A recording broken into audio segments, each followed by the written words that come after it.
All right, peace, y'all. It's me, Energy Master, aka the Emma, and this is the third part of the first lesson. I dropped the other two earlier. Like I said, I'm trying to record these whenever I get the chance. Don't know if I'll be recording any tomorrow because it is Resurrection Sunday, and people like to have festivities and all that good stuff. But let's see if I can get through the rest of this right now. Okay, so if you haven't seen the other two parts of this particular lesson, make sure you go back and watch those first. If you haven't watched the introduction, that was also in two parts. Make sure you check that out. When I left you, we were talking about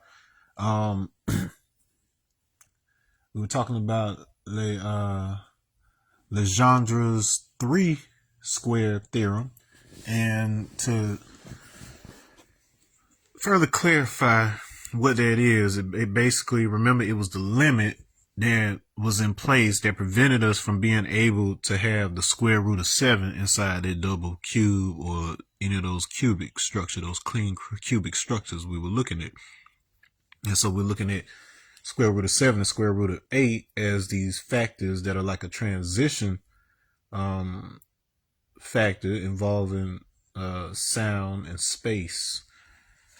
Okay, and in the Hindu Vedas, those two concepts are known as Shabda and Akasha, respectively. And so Akasha isn't simply space, it is a medium, it is a substance that carries vibration or sound. Okay, so that's just something to put in your back pocket. All right. So what we're looking at here is, so the reason that you can't get 7 is because there's no combination of values that we can put into this equation and square it that'll come out to be 7, or any of the values that fit this equation. So whatever I put in to here, if it comes out 7, 15, 23, whatever value you put in there, there's no possible way that we can get those values that come out of here in this right here. And so this is a limit of 3D. So what do? So let's say I'm a mouse, right? And I'm in a maze. You know how they have the little mazes in labs, and then they do the test and they put the cheese in the middle of the lab. And so the scientist stands over this maze, watches the mouse try different paths until they finally get to this cheese. But the mouse is always unaware that there is an above the maze. So it could climb over these walls or something like this, but it is not aware that there is another dimension. And that is exactly what we're dealing with. Well, sometime after Legendre's 3-square theorem, you had another fellow who's pretty well known in terms of, when it comes to physics and space-time and all that good stuff, named Lagrange. And so Lagrange, and somebody else, because there's another name associated with it too, or whatever, which I have on hand, but I do not feel like looking at right now. But he stepped it up from a 3-square theorem to adding another dimension of space, which we'll represent by a W here. And now we're dealing with 4 dimensions. So now we can do it, because I could always do 2 squared plus 1 squared plus 1 squared plus 1 squared, and that will equal 7. Okay, so this is our solution. So what we're dealing with the number 7, remember 8 was more or less a 2D expansion of space. So it's the spreading out. So you have a diffusion process where it starts out from one point and then it spreads out. That's essentially what's happening with the way that we move through the gradient of atoms and matter and all that good stuff. But in order to rise above equality and achieve this Allah God, we're actually dealing with 4 dimensions. And so in case you don't watch a lot of science fiction, or you didn't pay attention in class, 4th dimension is essentially time. Now for you, we experience time as this linear thing, one moment happening after the other. It isn't a physical thing in our experience. And that is only because we do not, in our 3D experience, have 4D perception. And so instead of us recognizing a 4-dimensional object, we instead experience it as a bunch of 3D slices. So if you've never heard of the flat world explanation where they explain what it's like in order to help you visualize what it's like to see 4D physically, they give the example of a 2D world called flat world. And so essentially with flat world, I guess I'll draw this out. So flat world. So imagine we have a 2D world. It's a flat 2D plane. Okay. And on this flat 2D world, we've got little 2-dimensional beings. Let's say we've got Mr. Square and then we've got Mr. Circle. Okay, and they're 2D, so they're flat. And so Mr. Circle can only ever see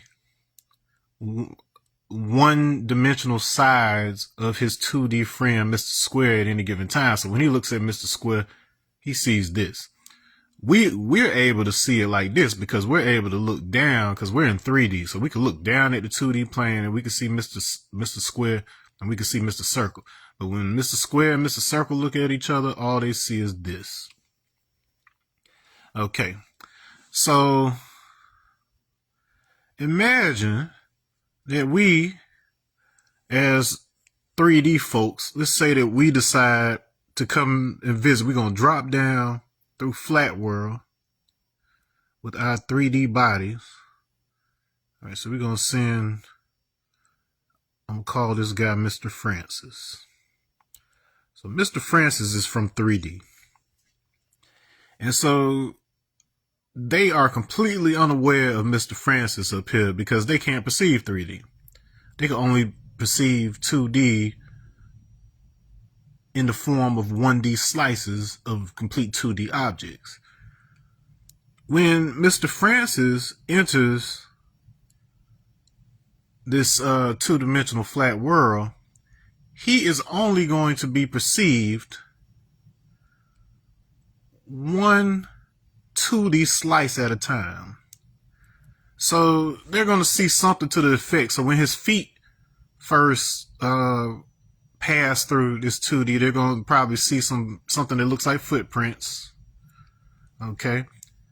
As the legs pass through 2D and it gets to his torso, they'll probably see a slice that looks like this. So they'll probably actually see inside Mr. And this is going to look bizarre. So they're like, what in the heck is this thing that I'm seeing? And then as it gets up to his shoulders, you're going to see that wide shoulder type look. As it passes through his head, as his head passes through there, they're only going to see slices of the circles of his head. Let's say he's got a nose. You can see the little nose, and say he's got some ear. You'll see some of that. So they'll just see those. So they'll see him pass through their 2D world, one 2D slice at a time, and it'll look like an animation. So it'll look like little shapes expanding and disappearing as he passes through.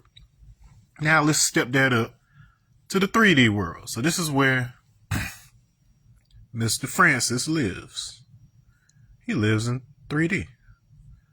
So he lives in a box world. This is where you live. You live in box world. Okay. So as far as Mr. Francis is concerned, he is a 3D man who experiences 3D objects one moment at a time. It may never occur to Mr. Francis that he may actually be some kind of 4D being. We'll just call it, let's say he's a 4D being that's made up of every. So if Mr. Francis is running, so let's say Mr. Francis is running in his 3D world.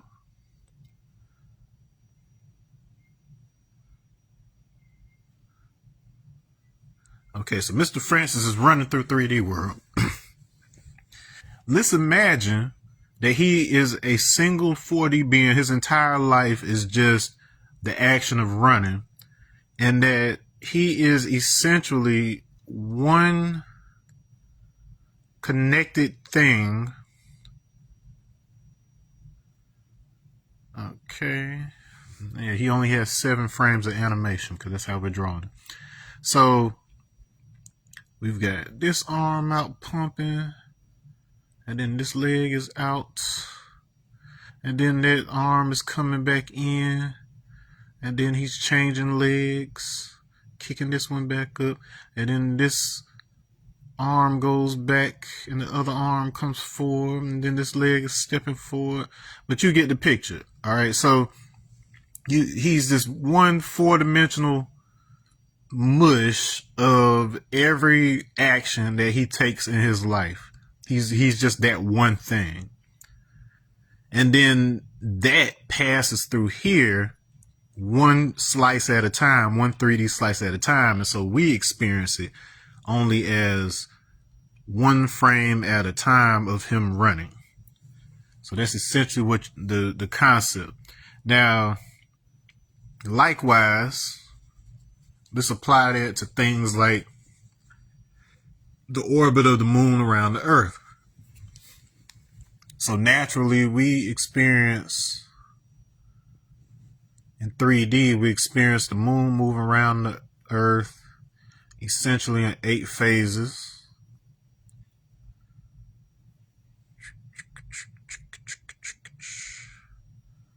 All right, so while I was going, around the earth.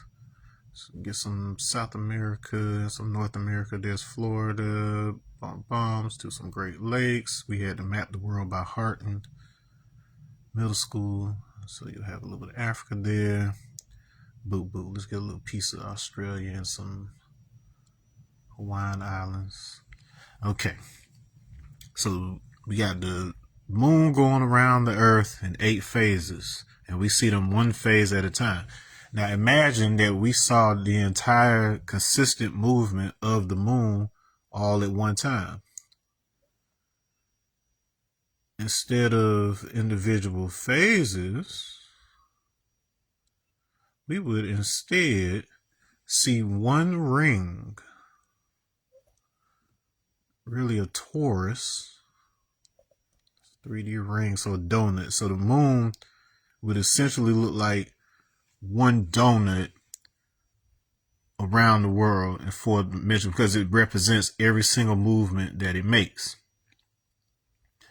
Okay. So what happens when you perceive in 4D?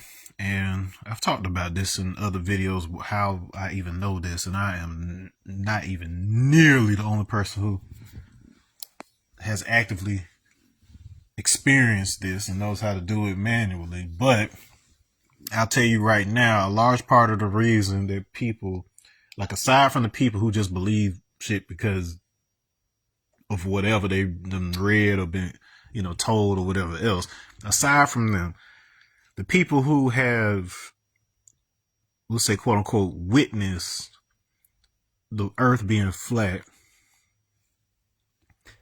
it isn't necessarily that the earth is flat in 3D. What happens is when you perceive a sphere in 4D, it actually flattens into a 2D torus like this. And so the field of time and the movement of the field, it's more like one of those like little donut type fields. So it's basically like plasma that's flowing in between this flat plane. So it's like the North Pole would be like here, and then once you move out to the outer edge of the ring, that's like the South Pole out there, and then that's when they talk about the ice wall and whatever else. But that's just that is a dimensional perception thing that happens because we are essentially the 3D filters for reality. And so what that means is that no matter what dimension we're perceiving, we always perceive it as 3D. But what that also means is that we see all the 4D stuff. So when we're in 4D and perceiving 4D, we perceive all 4D things as 3D. So this is why the stuff from 3D can appear as 2D in our perception. And so you experience the earth as flat because of that when you're out of your body, when you're perceiving 4 dimensions. Okay, cool. Now that we're past that.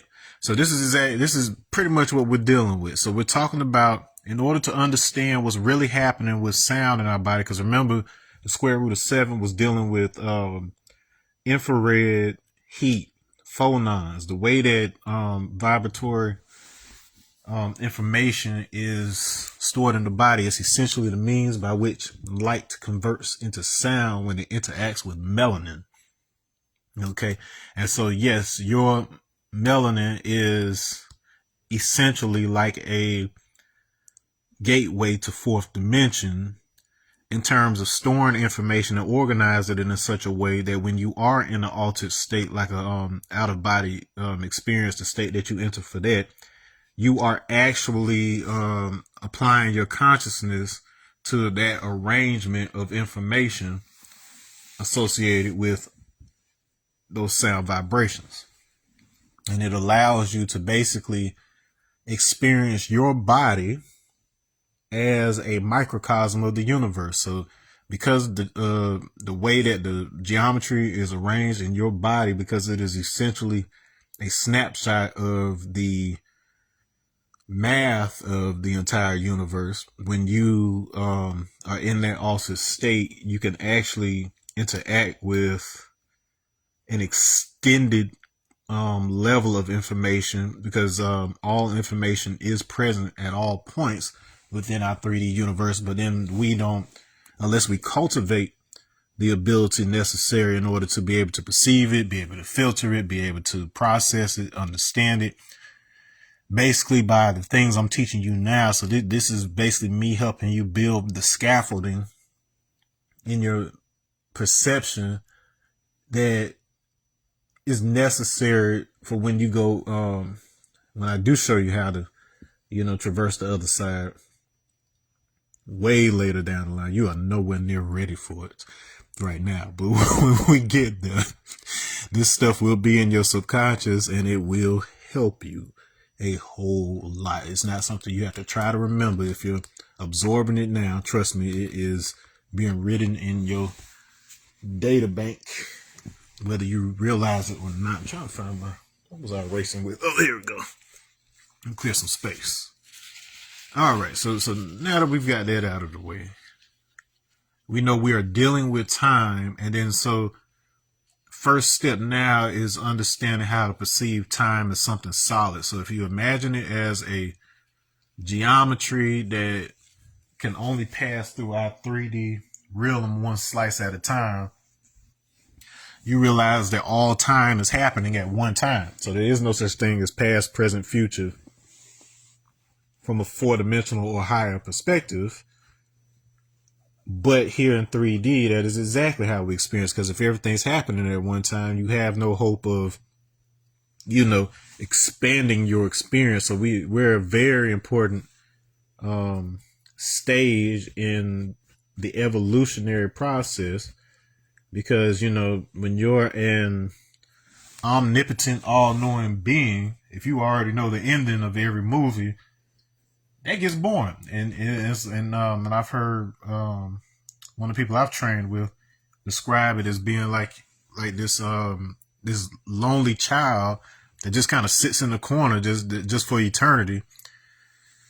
But what we're experiencing here now is that child figuring out how to imagine up some friends and delude himself into thinking there's something separate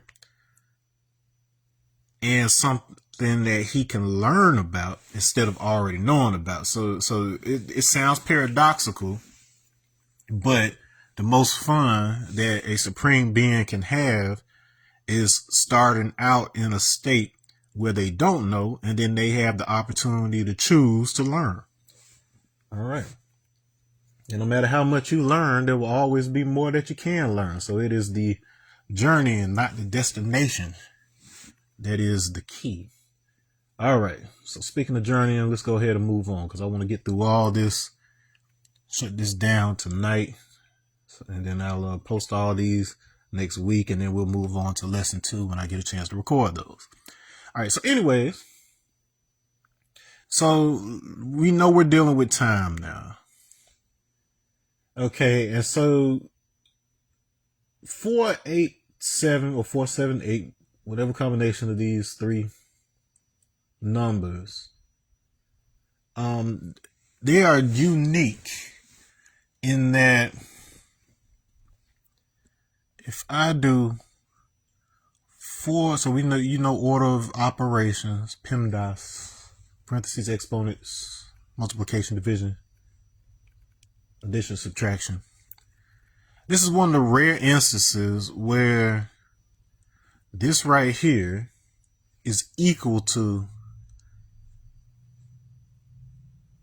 this right here. So whether I do 8 plus 7, which is 15, and then multiply it by 4, or if I do 8 times 7, which is 56, and then I add it to 4, both situations are going to give me 60. And then just as a control to show you that this doesn't happen with everything, let's do like 356 and 3, 5, and 6. So let's try it out with 3, 5, and 6. All right. So in this case, 5 plus 6 would give me 11. And 11 times this is 33. Over here in this case, we had, oh, it did work. Uh-oh. Right, 30. Now, which numbers was I using the other day and it didn't work? So, okay, so that actually does work. Okay, so it becomes 33. Let's try something else. Let's try, I don't know. I could have sworn I tried this with something else the other day and it did not work. Let's see. So 2 plus 5 times 9. I must have hopped to another timeline out here. I'll be dipped. Okay, so this one. So we have, I know this one ain't gonna work. Okay. I just got lucky and found another one. How about that? Okay, so this one's 14 times 2, which gives you 28. In this case, this is 45 plus 2, which gives you 47. So there are instances I have to look at these two, examine them to see what these two clusters have in common with this one or whatever. But apparently these two instances, they both do that same thing where you can switch these around, the plus and the multiplication, and it'll still give you the same answer. So that's at least 2 instances that I know that'll work. And then here's one example where it doesn't. I know I went crazy. I know I tried this with something else the other day and it did not work. So, okay. But we're just dealing with what's happening up here with 4, 8, and 7 specifically. Okay. Because they add up to 19. The other stuff did not add up to 19. All right, so 60 is the gematria, and here's a number that you keep on seeing come up as 15. So this is the gematria value for the 15th letter, which in, I'll write it under here. So which in Arabic, which would be sin. So you only know that word as it relates to sin, and they tell you, oh, you sinning, you out here doing something bad. No, sin. And then in Hebrew, that corresponds to samek. Okay, so sin, it actually means hearer. So the one who hears, so hearer, and Samek basically means support. Something that holds something up. And this is the hearer. So we've got this concept of sound holding something up. Okay. Now the hearer is also one of the epithets of Vishnu in the Hindu pantheon, and he represents the sustainer, the like when we come into existence, the thing that allows us to stay in existence until it's our time to move on to the next cycle. What else can be said about that? He's associated with the heart. So it resides in the heart, just like that chi concept we were talking about. And the sound oo. So in om, here's the oo in the middle of that. Anything else about the hearer, about the heart? Okay, that's what's up. Now, the other thing about seeing is that this is also the alternative name of Nana, who is the moon god in Sumeria, so Mesopotamia. So the place where Abraham came from, Ur of Chaldea, that was their principal deity. So Sin, aka Nana. Okay, now Nana is interesting because this is a word that various forms of it. So we've got Nana in Africa and Igbo language. And then we've got Nonus and variations of that in Latin.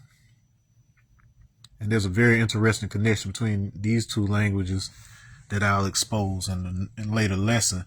But both of these mean father.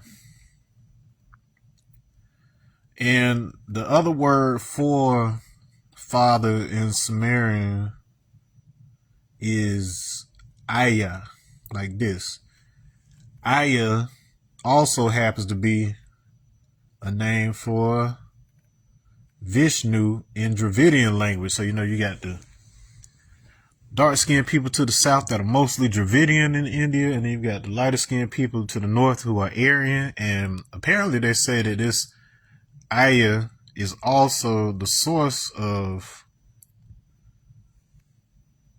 the term Aryan, which is in turn itself the source of the name Iran, who we are dealing with right now in the midst of this crazy conflict situation.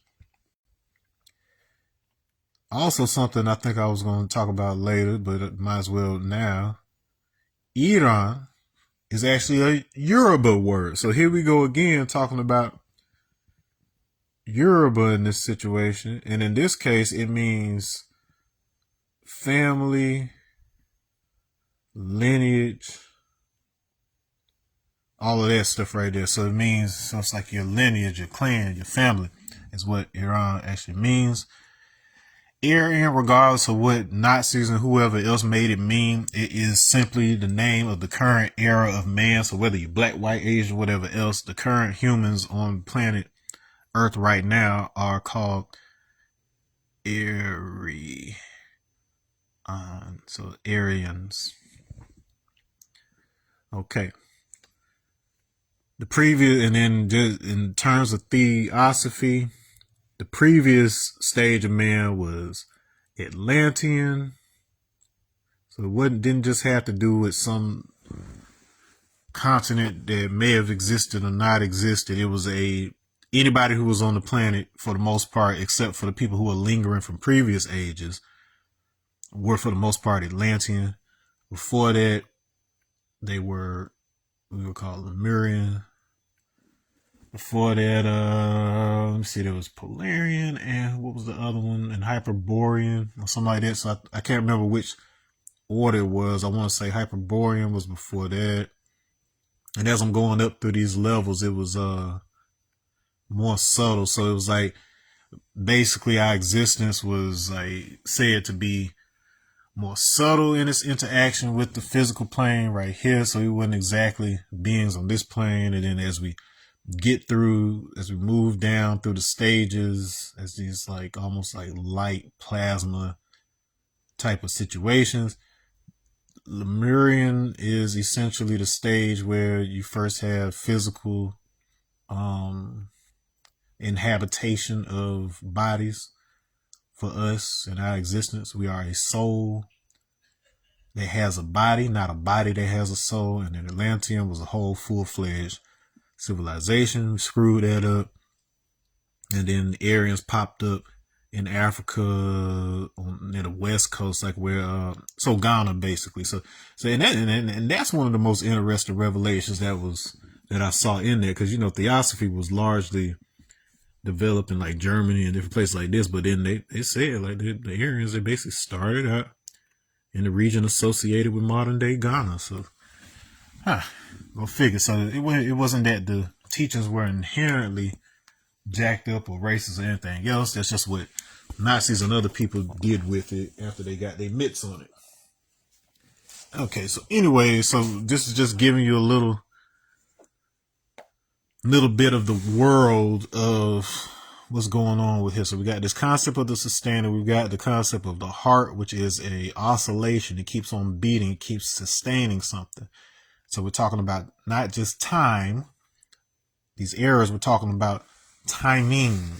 We're talking about cycles and timing. Your ancestry is associated with time. These are people that are still affecting your life, people who did things before you got here and who gave you genetics such that they are still impacting you in the present. Your ancestry is still impacting you in the present. So there is no past, present, or future when it comes to your ancestry. And so when you are able to perceive it in that kind of four-dimensional way or whatever, it gives you certain advantages. It allows you to unlock certain skills. All right. So that's the most that you need to know regarding that. All right. So let's move on to it. So remember, Sing deals with the moon. Okay. Now, if I go ahead and I play some more with my 4, 7, and my 8, 4 times 7 times 8 equals 224.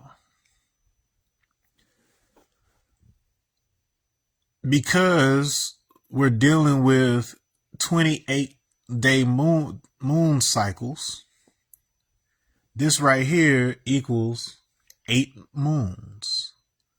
So 8 complete moon cycles. Or menstrual cycles.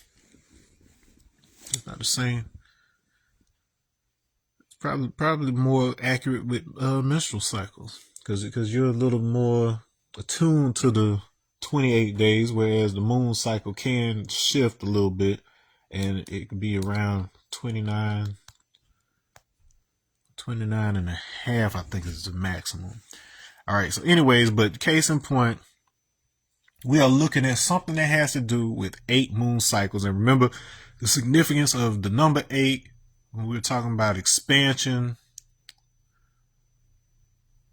and the color black. This is part of your gap between the first 2 segments of those cubes we were talking about in the previous video, and it jumps to the third with the square root of 9 and so on and so forth. So this is within that gap. So this is the bridge between the lower and the higher, the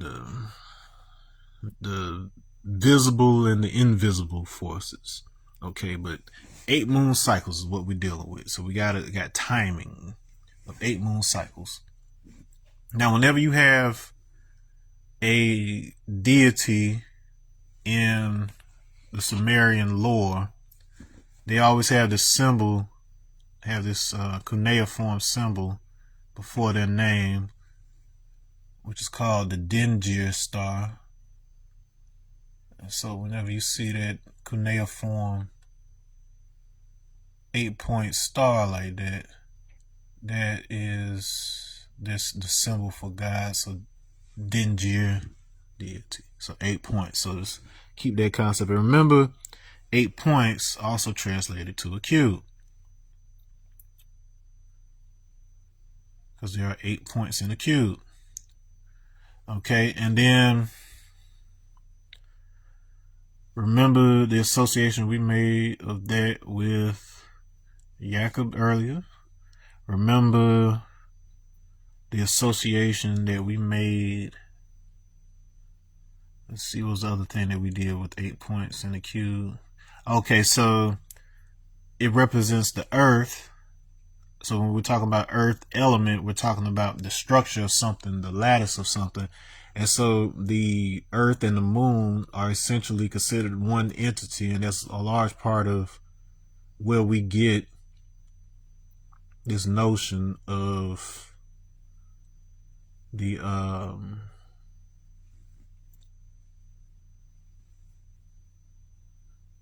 double cube here. Okay.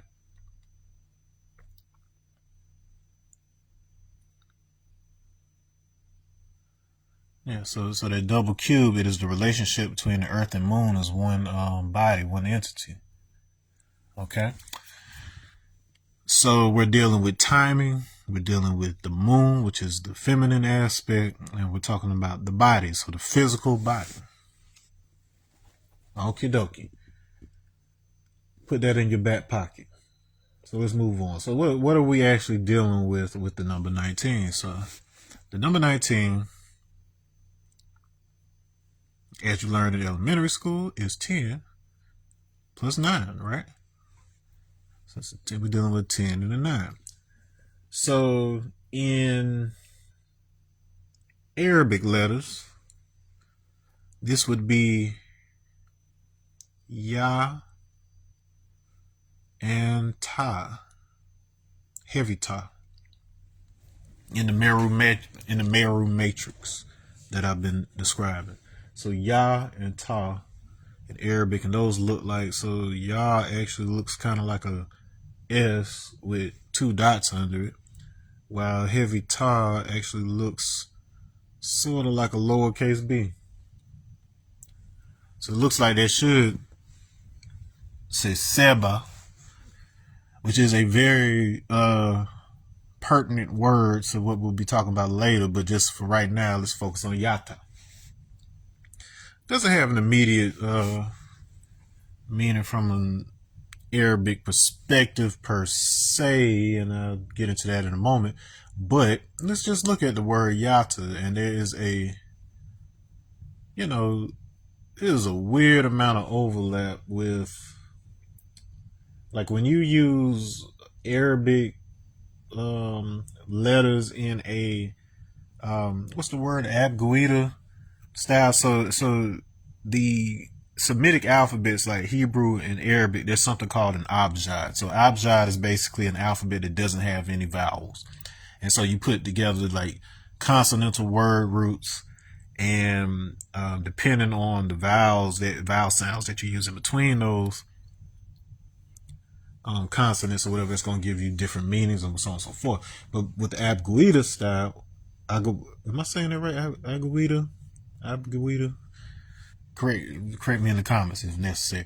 But basically, it's basically the alphabet has an implied A on in most cases on the letters or whatever, so you can take those consonants and just spread them out to Yata. And so in Japanese language, it is astounding how intuitively similar it is to Arabic when looked at through that Abguida type of filter. But anyway, so in Japan, Yata actually means 8 hand widths. So it was a certain type of measurement that was done with So it's 8 of those. So here we go again. This thing describing this something with 8. Okay, so 8 hand widths. So the two Hebrew letters that correspond to Ya and Ta in Arabic are Yod and Tet. So you can spell that with or without the H. They know what you mean. Okay, and so fascinating thing here is, all things considered, is that Yod means hand. Also has to do with the individual self, the ego, I, me. And then Tet, it can mean goodness, wholeness, or something hidden. So it's like hidden goodness, the hidden good. And then remember, we had a situation with hidden things, because when we look at a cube this way, we only see 7 of the points, but we know that there's an 8th one hidden behind this one. So keep that in mind. So the hidden goodness. So we got, for something, we've got something good hidden in our hand, is what this appears to be pointing at. Now, something interesting about the letter Tet, which the more fancy box letter form of it looks something like this right here. Okay, and then that evolved from something that looked actually a little more like a heart, like this. And then I'll talk a little bit later about the other shapes, because that's going to be something important.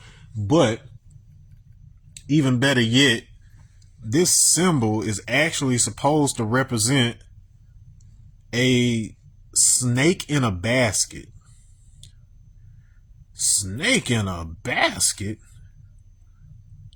So you're telling me the hidden goodness is a snake in a basket? That doesn't sound like a very good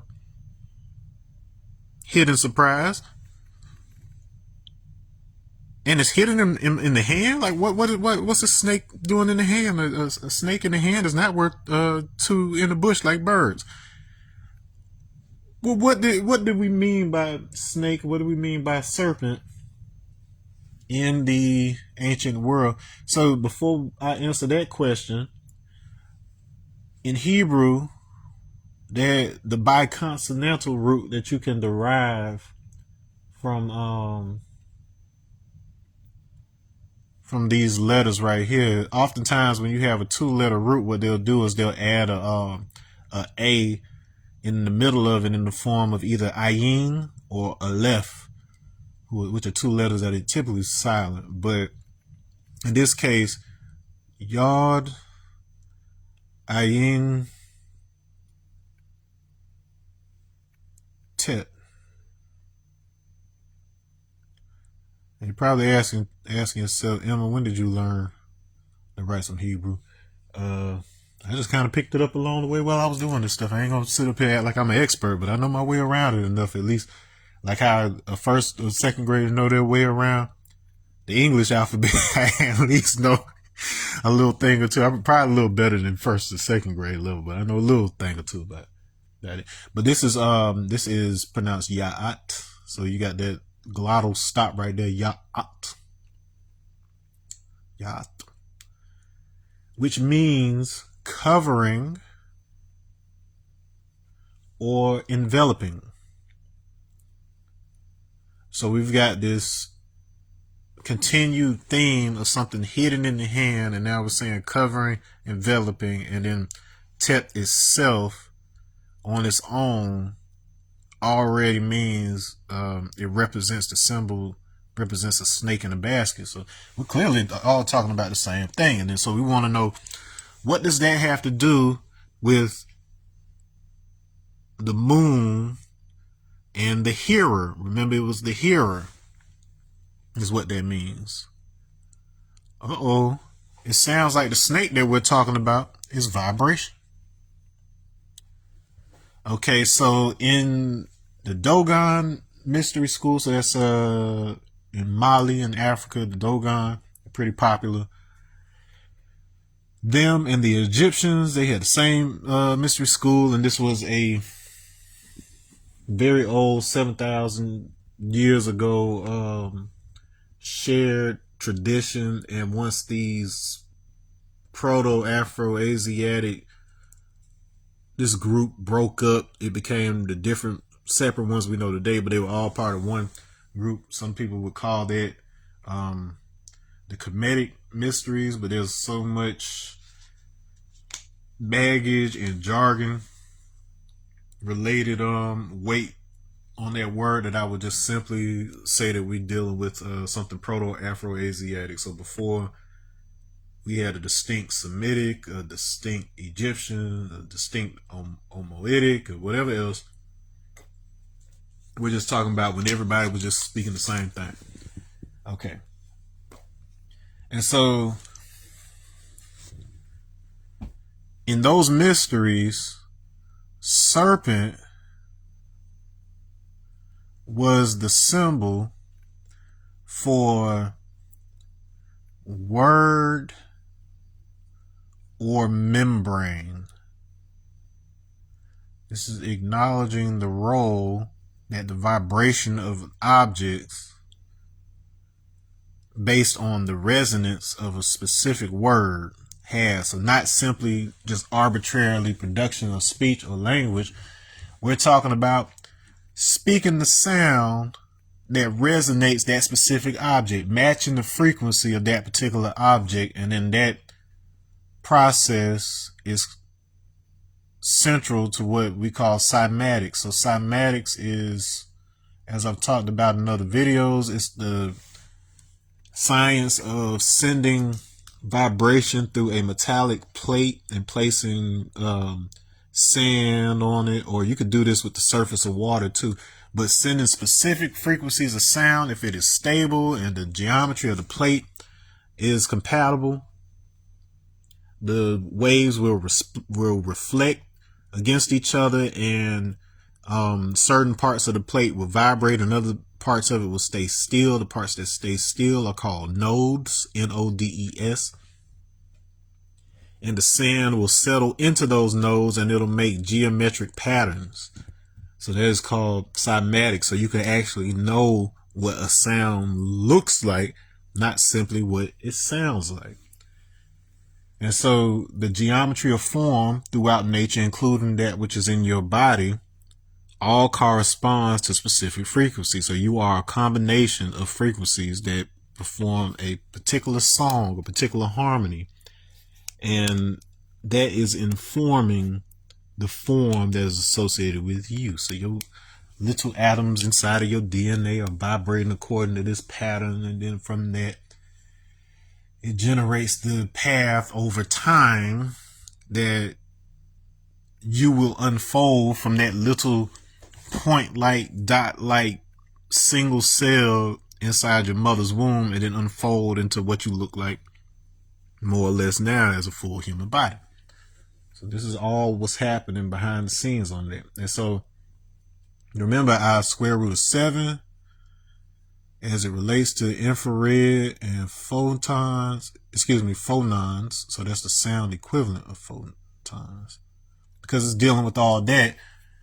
To organize sound in your body, in the lattice of your body, in the shape of your body, is essentially cymatic. So you're basically sending vibration through the body, and if you can do so in a way to where it reflects back on itself, it will amplify that energy and cause your body to resonate.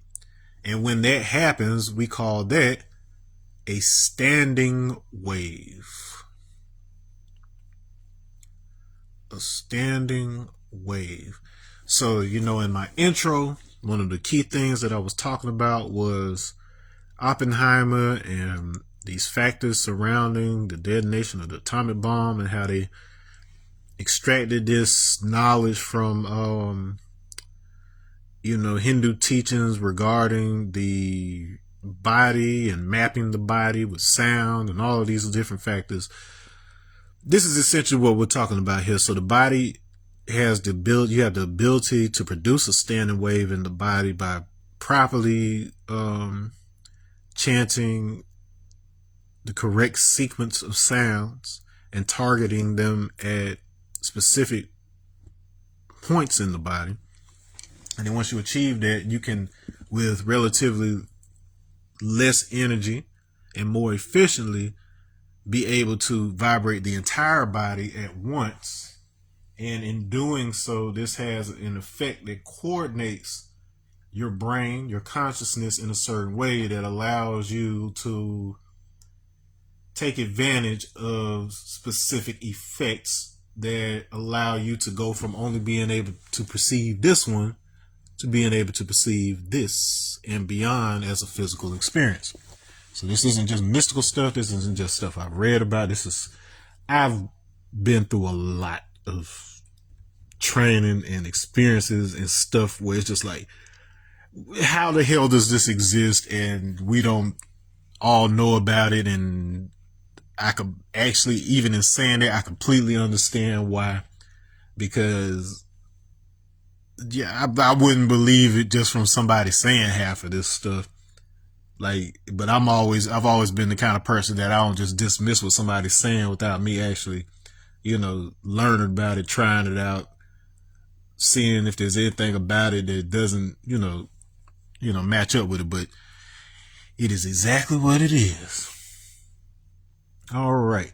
And so the last thing that I want to get into with here is that now that we understand that this concept of the serpent is actually talking about word, we're talking about sound, we're talking about resonance and vibration, and we're talking about what those things have to do with time, because a sound is timing. It's about how many times this wave hits a reference point within a certain amount of time.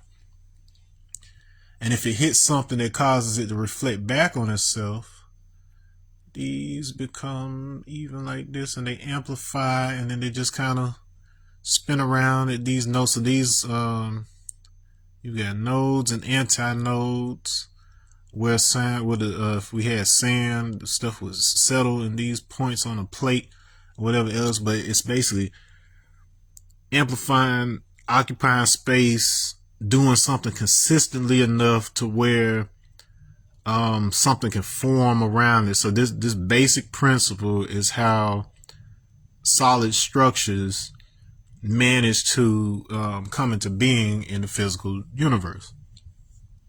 Okay. All right. So we've now got the symbol of the serpent associated with our 7. So it ain't a snake like snake in the grass. That's a different thing. Like when you're talking about somebody a snake and they are tricky and all of that good stuff, that's a whole different thing. Because remember, there was 2 different ways that the serpent appears in the Bible. You got the serpent, we're talking about the deceiver and whoever else, but then you also have the brazen serpent concept. And one thing to clarify about like the name Satan, which comes from Satan, is that originally in the Hebrew teachings and everything else, it wasn't so much that it wasn't about like, okay, you got this evil person and this thing or whatever else. It was more about his role. He was actually assigned role by God called the accuser. And so what the accuser's job was to basically, if humans weren't doing what they were supposed to be doing, he was basically the one that was going to tell on you. So he was the one that was supposed to report the guy and say, this is what they did. This is the recommended punishment for said transgression, and so on and so forth. And the guy would say, I think that's fair. Let's do it. Or he wouldn't. That's how the story goes. Now, the problem came. Now, the difference between between Satan and what we call a devil, is that the devil was the false accuser. So the accuser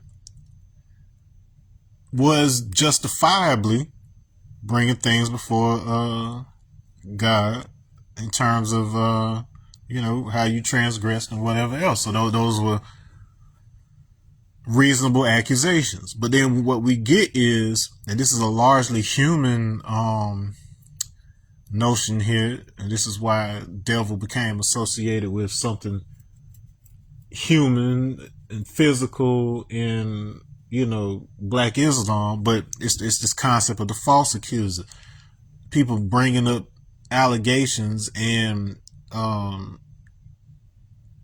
calling you guilty in a false light. Bear in mind that the chattel slavery that we were subjected to in the States was done so entirely legally. So within the legal framework that was existing at the time, slavery was entirely legal. And this is why the conversation of things like reparations and whatever else is so difficult nowadays, because during that time it was entirely legal. But at the same time, you had people who would once again make false accusations, including those who were running what's called the long juju. In West Africa, it was basically like a ancient judicial system by which they decided, who was guilty, who wasn't. If you were guilty, you could be sold into slavery. Well, that was abused. Like when they were dealing with these outside folks, these Europeans or whoever else, as the slave trade, the transatlantic slave trade became more lucrative and more demanding, they had more pressure to be able to provide slaves to sell or whatever else. So sometimes that meant falsely accusing people who weren't guilty. Sometimes it meant falsely presenting people who were like bureaucrats and royalty and stuff like that as if they were just common slaves or whatever. So there was a lot of falsehood that went on with that. So you could talk about stuff that happened thousands of years ago, or you could talk about stuff that happened just a couple hundred years ago. But in either case, same situation. False accuser is what the devil is, and the worst type of devil is a black devil. To sell your own, to sell your Iran, your lineage. Okay. Now, so case in point, sound is what we're dealing with. We're dealing with sound when we're talking about square root of 7 as a bridge between the 3D and the 4D. The time and space dimensions is how we bridge that. It's always through sound.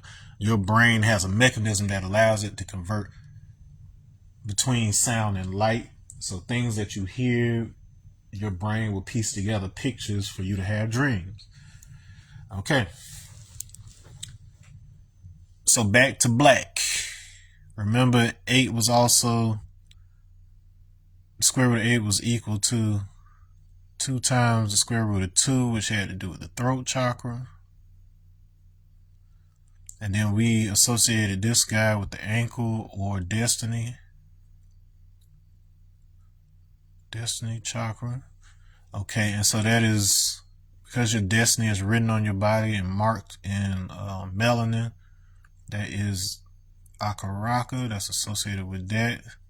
So there's your spark of the divine, your little drop of divinity, your spiritual double, your chi, projects the Akaraka onto the outside of the body such that you are able to use these markings as a guide to understand what your destiny is.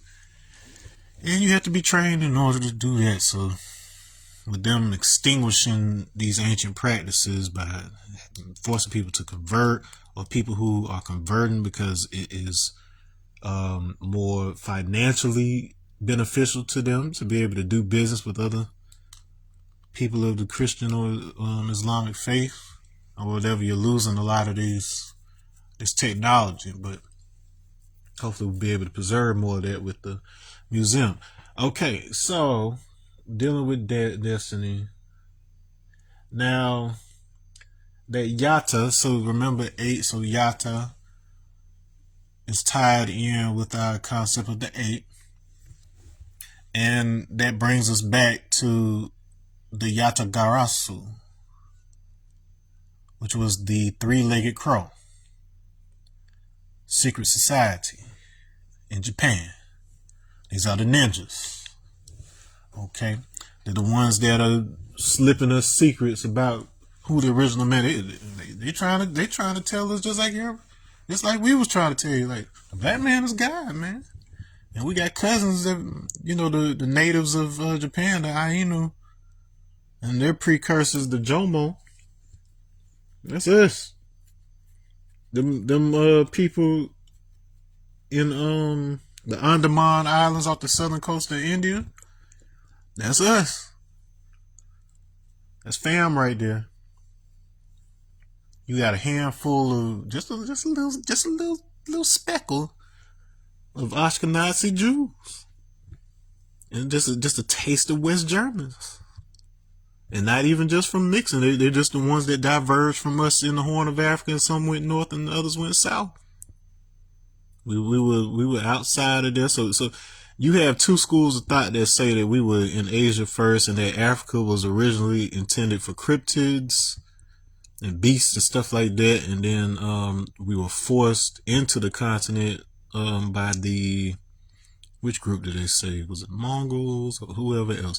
And there's some evidence to kind of support that. But then, so we're just talking about what time period, because after all of that happened, it was long enough ago to where we've been there for tens of thousands of years.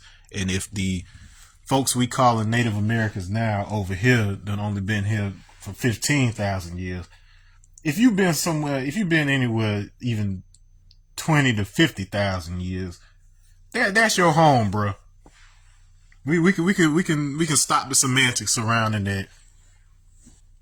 We haven't lived in mass in the other places in a long time. So, for all intents and purposes, if you got this stuff right here and you don't have that hook in your nose, chances are you have a more recent relative on the African continent.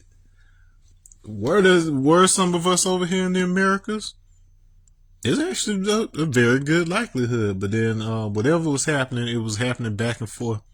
The Mayans, everybody was involved in it, and it is a lot deeper than what we've made it out to be. But Yatagarasu, so we've got this 8 and whatever else.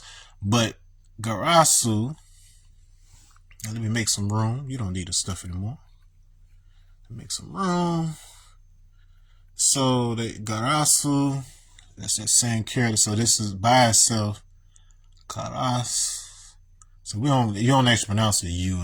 So in Japan, I'm just doing it because that's how it's written. But it should actually be pronounced something more like Klas, because they make their U silent when it's like that. Kalas, like this. Okay, but that means crow. And so in the previous video, we saw that the roots associated with the from which Quran comes from, associated with it, and then we got some other roots that come from like Tibetan and others here that are the same thing. We learned that the name crow for that black bird is actually referring to the sound it makes. So it's not just crow the bird, but to crow.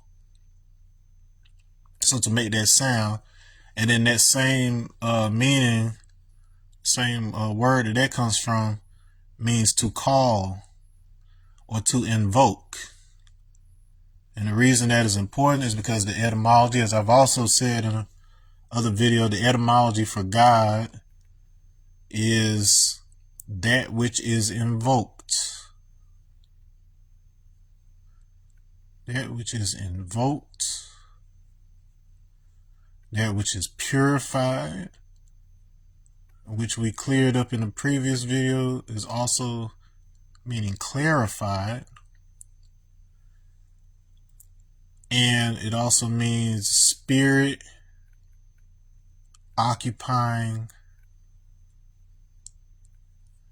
a mound. Okay, so this is why they build the mounds. The idea of a spirit occupying a mound. A spirit is essentially a specific configuration of space, because that word spirit can double over into the concept of Akasha. Okay, and then we said that square root of 8 was dealing with that Akashic substance, that substrate through which vibration moves, whereas square root of 7 was the actual sound, so that was the Shabda. Okay. All right, so that is why those cues from the previous video skip over the 7 and the 8, because you got the substance from which everything is made that makes up space, and then you've got the only attribute of that space, which is sound, the word. So, what does this boil down to? And what the heck did I see when I met my chi and I was out of my body last year when I was learning and trading with this? It was the coolest thing I've ever seen in my life. While I found things after the fact that actually described this, beforehand I had not been exposed to anything like that, to have it subconsciously in my mind or whatever else. I had to witness it and then try to figure out what it is that I was witnessing. And essentially, we are Akashic beings. We are made up of that substance of space, and we set forth in motion the processes by which the attractions and the chemical experiences will happen with our parents, such that they will get together and then we will be able to pass through our mother's womb as a portal. So this is something that is done consciously. You forget it once you come in here, like unless you've done certain initiatory work in a previous sojourn, you will forget, because it's part of your agreement, and you play the game of remembering what your mission is and then fulfilling on that mission. Okay, and so the Yatakarasu and that Karasu and Crow, which we've just connected to the word God, is essentially the same word from which we get the name of King Cyrus. It is the same word from which we get the tribe of Quraysh, from which Muhammad comes, and it is where we get the word Christ with respect to the tribe of Christ. So all of that, so that is their Japanese form of it. And they are all connected, as I'll show you in a later lesson, to our concept of the tribe of Shabazz, because it refers to the Shabazz eagle. They also use the sun, moon, and star in Sumeria, where we got the code for the moon over here. So all of that stuff is encoded. It's all talking about that same sun, moon, star, Ark of the Covenant, the box that holds the oaths, the mission that we were supposed to be performing here. Why did we come over from the Akasha in the first place? What are we supposed to be doing here? Okay, all of that is what's being talked about with this concept of Teth, which represents the snake in the basket. It is the vibratory Torah. It is the vibratory Vedas. It is the vibratory Quran. By accessing that standing wave, which I will teach you how to do later, you activate within your system the memory necessary to tap into those aspects of your consciousness that allows you to interface with your infinite spark of your soul, and then actually be able to get a visual presentation. Like, I was taken through a whole thing. It was crazy. It was cool, of what you're supposed to be doing. In my particular case, it basically boiled down to clean up the language. I'm supposed to be teaching you this stuff here so that you understand what the scripture is actually communicating, the layers of what it's communicating. All right. And the thing that will transition us into the next lesson when I get a chance to do that, because I'm about to wrap this up in just a moment, is the consistency of this concept of the serpent throughout the Semitic alphabet. It's like it is literally the key. So all primates on the planet have this embedded instinct that causes us to react to snakes. So to be scared, if it's things that even resemble snakes, we react to it. And then that mechanism is actually the same thing that you overcome through initiation, such that you can recognize vibration for what it actually is. So by you overcoming the fear of serpents, you actually unlock the secret of your own psyche. But I say all that to say that one of the key linguistic things that you have to cover up, if you want to understand how everything got kind of tangled and twisted and confused, it all goes back to ancient Egypt with the letters. So Sin, which was that guy over here, Sin, Shin, and Wa. All right, so Wa is the equivalent of Vav. This is the 6th letter. These two ended up becoming the 15th letter in, in the dual. Well, no, scratch that. This became the 15th letter. So Sin became the 15th letter in the Arabic. Shin ended up becoming the 21st letter in the Hebrew. And then Wa/Vav became the 6th letter. At one point, all of these letters were used interchangeably. Back with the old Phoenician, where this comes from now, the Wa was the original, and it was actually supposed to represent snake fangs. So this is yet another example of where it's using serpent, the fang, or whatever else. Now, this is why Shin to this day means tooth. It also means fire. So you get this concept of biting, like fire ants, but you get this concept of fire, burning, but that's actually talking about the spark of your existence. So the spark of the soul, that divine spark, this is all combined into this imagery right here. And so where this becomes interesting is that the word Shin, or better yet Shin, in certain dialectical circumstances, ended up meaning heart for the most part in Chinese. Okay. In Japanese, Obi ended up meaning heart. Remember, Obi was also the Igbo word that could mean, it could mean a like a hut. It's where it was like, it was an important, it was like the entrance to like the sacred shrine of your ancestor, of your father, so on and so forth. So it was a sacred place, a location, and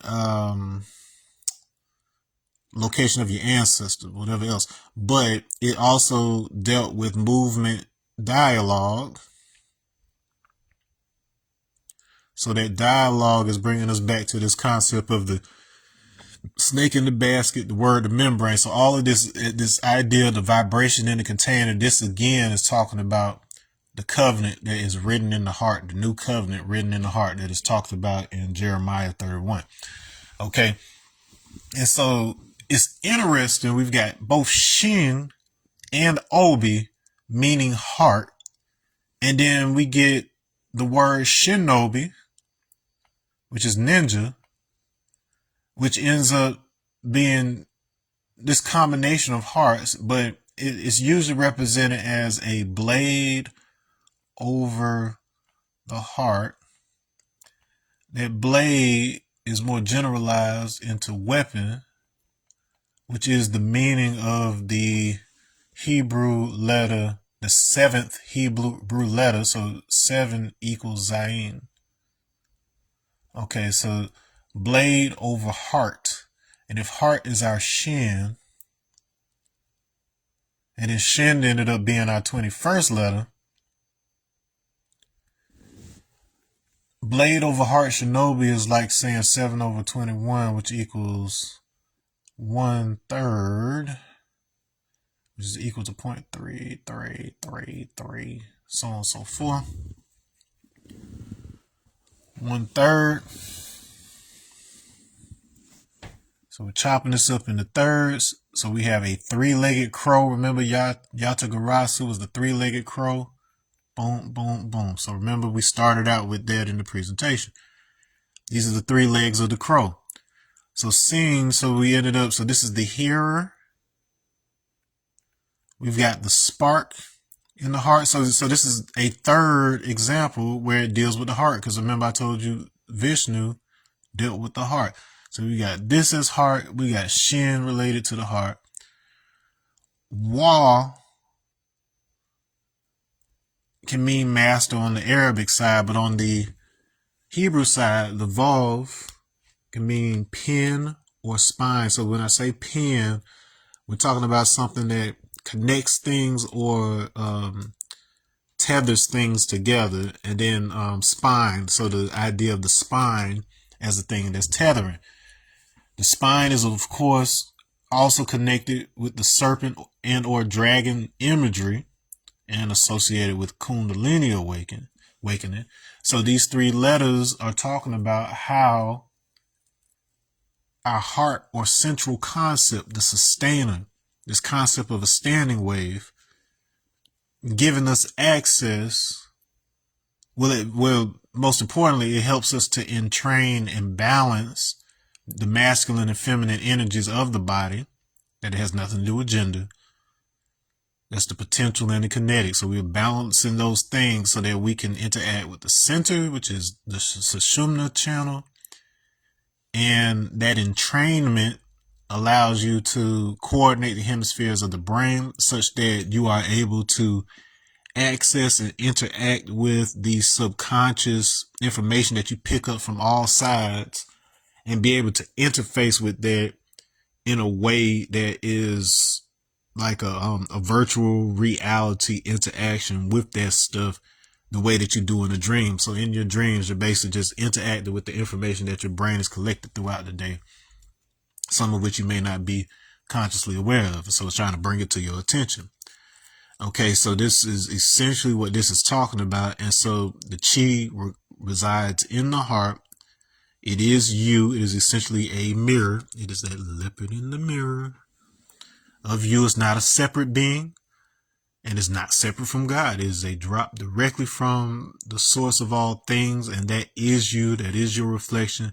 But the way I always put it, and what makes it perfect that we're talking about the heart in this situation, is that if you had to consciously control your heart, where you had to manually pump it every minute, you would forget and die. You would get distracted. You would be on YouTube or Facebook or TikTok or something, and you would forget to beat your heart. So this is why there are certain aspects of us that are more automatic.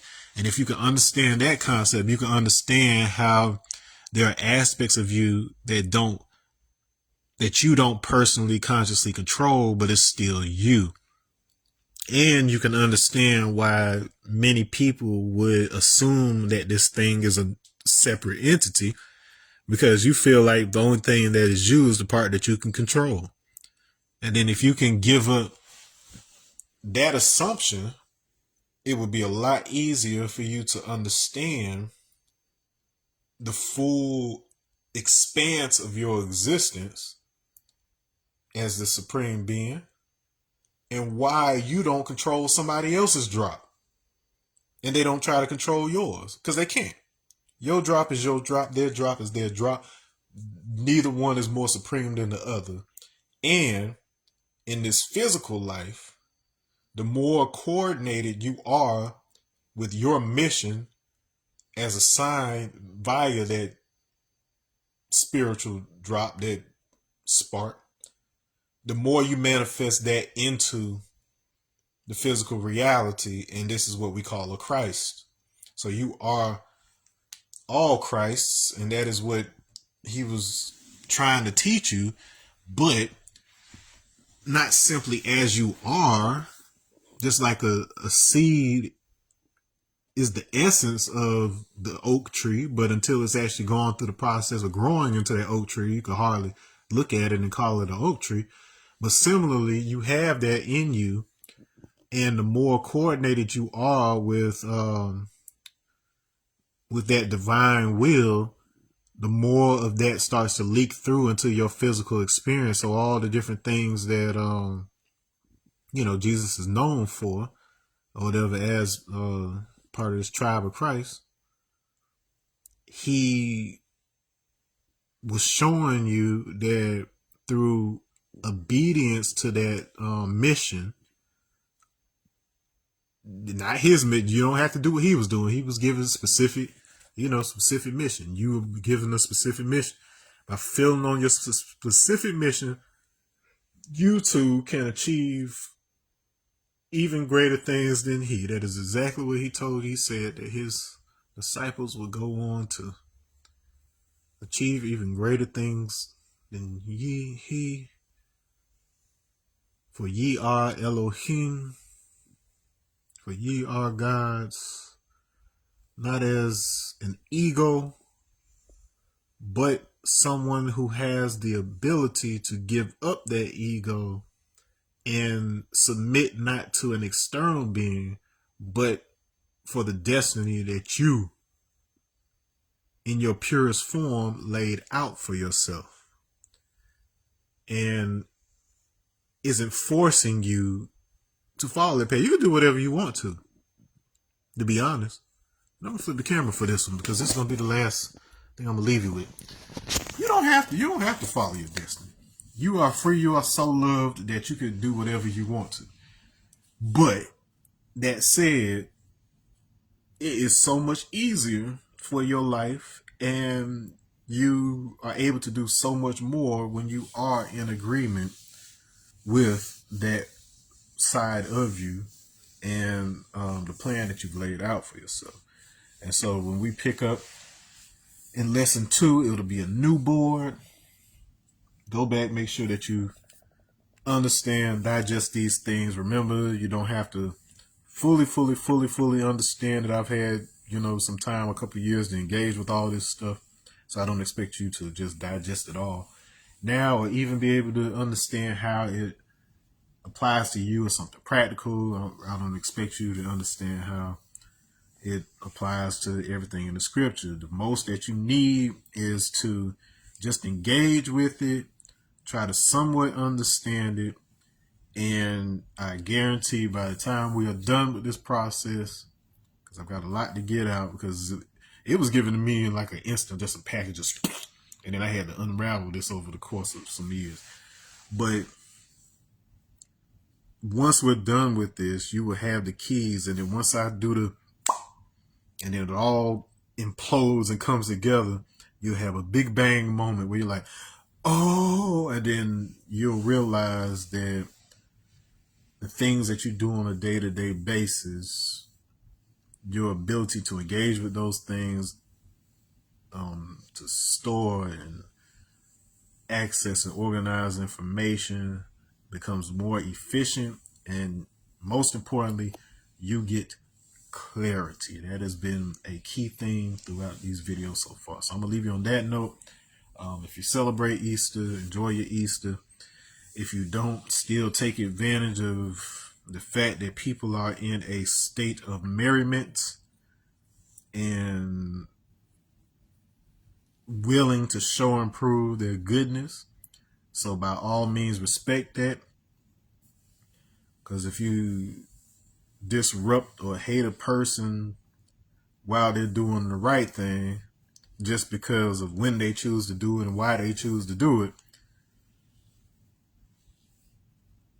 no one's going to feel sorry for you when you find yourself in situations where people aren't so willing to be kind and good and things of that nature. All right. So on that note, y'all, I'm out.